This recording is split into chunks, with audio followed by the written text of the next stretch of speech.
বন্ধুরা, শুরু করছি কর্কট রাশির সাপ্তাহিক রাশিফল 16ই ডিসেম্বর থেকে 22শে ডিসেম্বর 2024 সন। এই সপ্তাহটিতে কর্কট রাশির জাতক জাতিকাদের পক্ষে রাশিফল কেমন হবে। তো আপনার কর্কট রাশি থেকে অষ্টম ভাবে শনি মহারাজ অবস্থান করছে। তার কারণে কি হবে?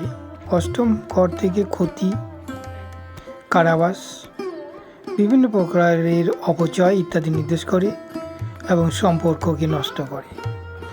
তো এই শনি মহারাজ থাকায় আপনার নিকট আত্মীয় পরিজন থেকে মনে কষ্ট পাবেন। তাদের আচার আচরণে আপনি অতৃপ্ত থাকবেন, যা মানসিক কষ্টের কারণ হয়ে দাঁড়াবে। সে আপনার দাদাও হতে পারে, ভাইও হতে পারে, দিদিও হতে পারে, বোনও হতে পারে, বাবা মাও হতে পারে। যে কোনো আপনজন থেকে আপনি মনে কষ্ট পেতে পারেন।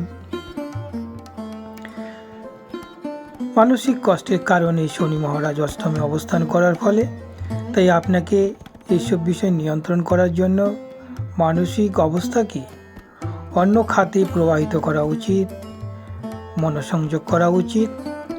নিয়মিত ধ্যান, প্রাণায়াম, যোগাভ্যাস, শরীরচর্চা, বিভিন্ন সঙ্গীত শ্রবণের দ্বারা মনকে নিয়ন্ত্রণে রাখার চেষ্টা করতে হবে, বা বিভিন্ন জায়গায় ঘুরে বেড়াতে চেষ্টা করতে হবে, যাতে এইসব সমস্যাগুলি আপনাকে খারাপ না করতে পারে, শরীর স্বাস্থ্য যাতে আঘাত না আসতে পারে সেই বিষয়ে সচেষ্ট হতে হবে এবং অর্থনৈতিক বিষয়ে সতর্ক থাকতে হবে। এই সপ্তাহটিতে আপনি গাড়ি চালানো অতিরিক্ত সতর্কতা অবলম্বন করবেন। রাস্তা পারাপার, ভারী জিনিস ওঠানো নামানো করা ইত্যাদির ফলে আপনার চোট লাগার সম্ভাবনা রয়েছে। এবং শিক্ষার্থীদের আরও কঠোর পরিশ্রম করতে হবে।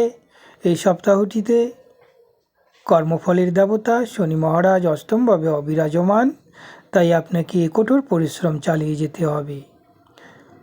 ধন্যবাদ বন্ধুরা। প্রতিনিয়ত জ্যোতিষীর গুপ্ত তথ্য, বিভিন্ন প্রকার রাশিফল, গ্রহের ট্রানজিট, গোচর ফলগুলি জানার জন্য চ্যানেলটিকে সাবস্ক্রাইব করে রাখুন।